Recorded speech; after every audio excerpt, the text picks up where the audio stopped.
James Dean asked Chet Baker one question that afternoon in the Hollywood restaurant, and Baker's answer determined everything that followed. The question was not about music or about film or about the specific offer that had brought them into the same conversation. It was more fundamental than that. Dean leaned across the table with the intensity that everyone who met him described as his defining characteristic and asked, "What is it that you can't stop doing?" Baker looked at him for a moment with that expression that gave nothing away. Then he said, "Playing." Dean nodded slowly, as if Baker had confirmed something he had already suspected. Then he said, "Then that's what you should do." And Baker, who had been considering the film offer seriously for the first time in weeks, understood that the consideration was over. The summer of 1955 was, for both men at that table, a moment of maximum external pressure and maximum internal clarity operating simultaneously. James Dean had just completed filming Rebel Without a Cause and was in the middle of Giant, and the machinery of Hollywood stardom was assembling itself around him with a speed and totality that he found alternately thrilling and suffocating. He was 24 years old and already the subject of a level of cultural attention that most people never experience at any age, and his response to that attention, the ambivalence, the simultaneous craving and rejection of it, was one of the more documented psychological portraits of the decade. Chet Baker was 25. He had released Chet Baker Sings the previous year, and it had sold in numbers that Capitol Records had not anticipated, generating a level of public recognition that sat awkwardly alongside the jazz world's continued skepticism about whether his appeal was primarily musical or primarily visual. His face had been on magazine covers. Letters arrived at the Capitol Records offices addressed to him personally, from women primarily, in quantities that the label's publicity department found both useful and slightly embarrassing. Baker read the letters the way he read everything that arrived from outside the music, with the detached attention of someone receiving information about a world they were observing rather than inhabiting. The meeting had been arranged by a mutual acquaintance, a photographer named Ray Schiller, who moved between the jazz world and the film world with the ease of someone who understood that both industries were, at their core, in the business of producing images of charisma and selling them to people who wanted to be near charisma without the complications of actually knowing the charismatic person. He had photographed Baker for Capitol and had worked on the set of East of Eden, and he had noticed, with the eye of someone whose profession required the accurate assessment of how faces functioned in front of a lens, that Baker and Dean had the same problem. Schiller had mentioned Baker to Dean in passing during a break on the East of Eden set, describing the Capitol Records cover and the response it had generated. Dean had looked at the photograph Schiller showed him and said nothing for a moment. Then he had said, "He looks like someone who doesn't know anyone's watching." Schiller said, "That's exactly it." Dean said, "I want to meet him." The arrangement had taken several weeks to materialize, partly because Baker's schedule was irregular and partly because Dean's was increasingly unmanageable, and by the time they sat down together on Sunset Boulevard, the film offer had already arrived, and Baker was already carrying it as an unresolved question. The problem was that both of them possessed a quality that the camera found irresistible, and that the industries that employed cameras had consequently decided was the point, the primary sellable thing, the aspect of each man that justified the promotional investment and the public attention and the letters and the magazine covers. And both of them knew, with a certainty that did not require articulation, that the quality the camera found was a byproduct of something else entirely. For Dean, it was a way of inhabiting a character so completely that the performance ceased to be performance. For Baker, it was a way of inhabiting a musical phrase so completely that the playing ceased to be playing. The camera caught the surface manifestation of an interior process and sold the surface as the product. Both men had been living with the consequences of this misreading for 2 years and had reached, independently and by different routes, the same position, that the misreading was manageable as long as the interior process remained intact. The film offer had arrived through the standard Hollywood channels 2 weeks before the restaurant meeting. It came from a mid-sized studio that was looking for a project that could capitalize on the cultural moment that Dean had created.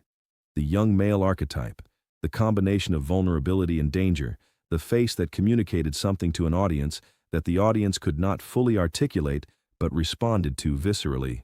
Baker's Capitol Records cover had been circulating in Hollywood circles, and someone in a development meeting had made the connection. Here was another face with the same quality, attached to a name that had crossover recognition and a voice that the studio's music division believed could be marketed alongside whatever film it appeared in. The specific project they had in mind was a drama about a young jazz musician, which was considered, by the people who developed it, a logical fit that would minimize the performance demands on Baker while maximizing the commercial logic of his casting. He would not need to be an actor in the full sense. He would need to be himself in a story that was built around what he already was. The studio had screen-tested him without his knowledge, using footage from a promotional appearance Baker had made for Capitol, and the response from the testing panel had been unambiguous. The face worked on film. The presence worked on film. The only question was whether Baker could deliver dialogue, and the consensus was that if he could not, the script could be adjusted to minimize it. The internal memo that the studio's casting department produced after reviewing the test footage was specific in its enthusiasm and specific in its commercial reasoning.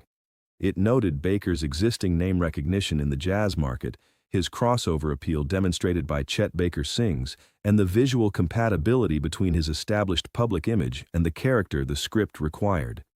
It also noted, in language that the casting director had clearly chosen with care, that Baker possessed a quality on camera that was not teachable and not predictable, and that appeared in perhaps one in every several hundred screen tests conducted over a 20-year career. The memo recommended pursuing the offer aggressively. Baker had read the offer with the same quality of attention he brought to everything: complete, effectless, directed at the content rather than the implication. He was not excited, and he was not dismissive. He was curious in the detached way that he was curious about most things that arrived from outside his primary concern. He had asked Russ Freeman about it, not because he needed Freeman's opinion, but because Freeman was the person he talked to about things that required talking about. And Freeman had said what Freeman always said when Baker presented him with a choice between music and something else: "It depends what you want." Baker had said he wasn't sure. Freeman had said, "Then you should figure it out before you decide." Which was how the restaurant meeting with Dean had been arranged. Not as a consultation exactly, but as a conversation with someone who had recently been in the same position and had made a choice whose consequences were now visible. The restaurant was on Sunset Boulevard, the kind of place that was frequented by people in the film industry who wanted to be seen without appearing to want to be seen. Dean arrived late, which was characteristic, wearing the combination of casual clothes and studied dishevelment that had become his public signature. He ordered coffee, looked at Baker for a moment with the focused assessment that actors develop and that Baker had also developed, though for different reasons and through different training, and said, "You're the trumpet player." Baker said, "Yes." Dean said, "I heard your album." The voice thing. Baker said, "Yes." Dean said, "How do you do that?" Baker thought about it for a moment in the way he occasionally thought about things, not performing consideration, but actually considering. Then he said, "I don't know. I think about the words." Dean looked at him for another moment. Then he said, "That's what I do. I think about what the person actually means.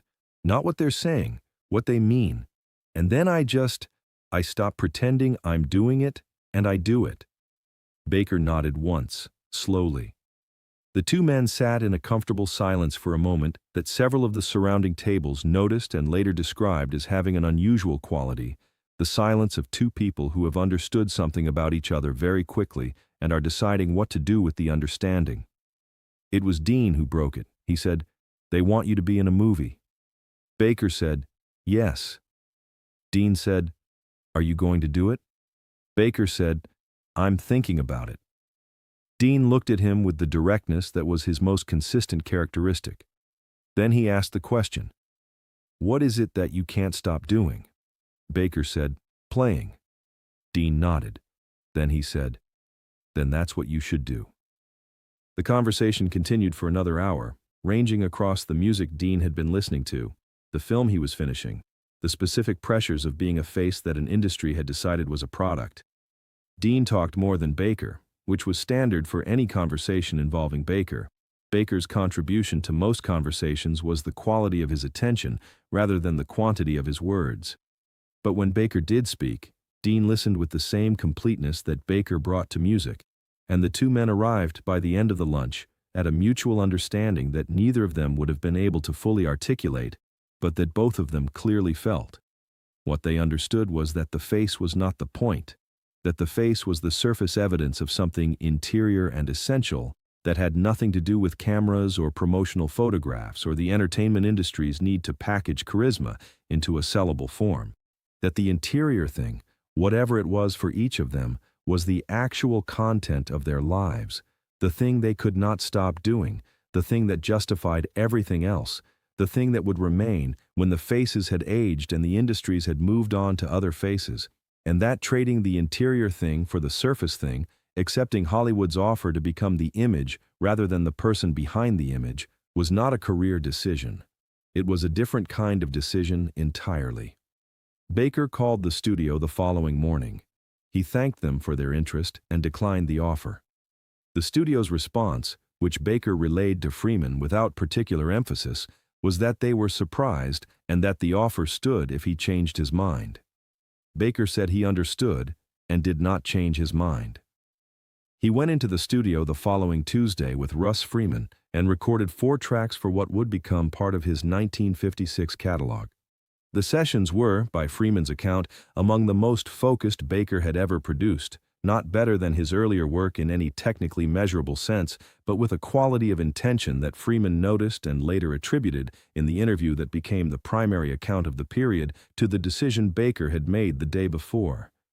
Freeman said, "It was like he had settled something, not with the studio or with Hollywood, with himself. He knew what he was and he had chosen it, and the choosing made the playing cleaner somehow. Like there was less in the way of it." Ray Schiller, the photographer who had arranged the meeting, heard about Baker's decision through the industry grapevine and called Baker to ask about it. Baker said, "I told them no." Schiller asked, "Why?"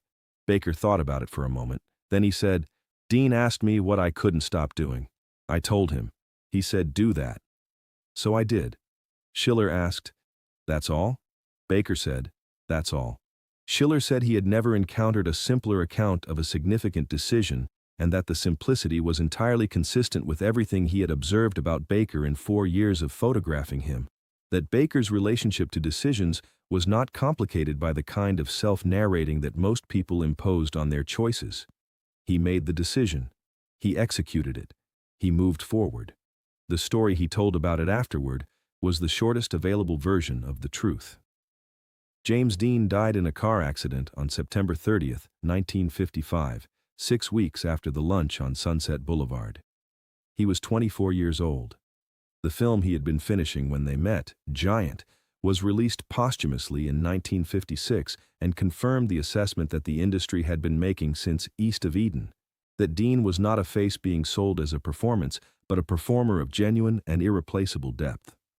Baker heard about Dean's death on the road, somewhere between engagements, in the way that musicians on tour heard most news, secondhand, delayed, filtered through the conversations of other people. He did not give an interview about it and did not comment publicly. What he said to Freeman briefly, when Freeman called to tell him, was, he was right about what matters. Freeman asked, "About what?" Baker said, "About not stopping." Then he said he had a sound check in an hour and hung up.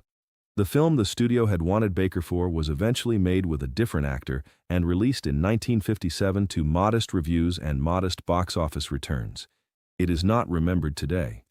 The recordings Baker made in the weeks following the lunch on Sunset Boulevard are remembered. They are in the catalogs and the archives and the playlists of people who have never heard of the film and never will. Dean had asked the right question. Baker had given the right answer. And the answer, lived forward into the following 30 years of playing and recording and rebuilding and exile and return, turned out to be exactly what it had been on that afternoon on Sunset Boulevard in the summer of 1955. Playing. Just playing. Everything else was the face, and the face, as both of them had understood that afternoon over coffee and the specific silence of two people who had recognized something in each other immediately, was never the point. If the story of what Chet Baker chose when Hollywood came calling, and the conversation that made the choice clear stayed with you. Subscribe and hit the notification bell. Share this with someone who has ever been offered a version of success that was built around the surface of who they are rather than the interior of it. Have you ever had a conversation that clarified a decision you had been unable to make alone? Tell us in the comments. And don't forget to explore more stories about the artists who understood earlier than most the difference between the face the world wants and the thing the face is actually for.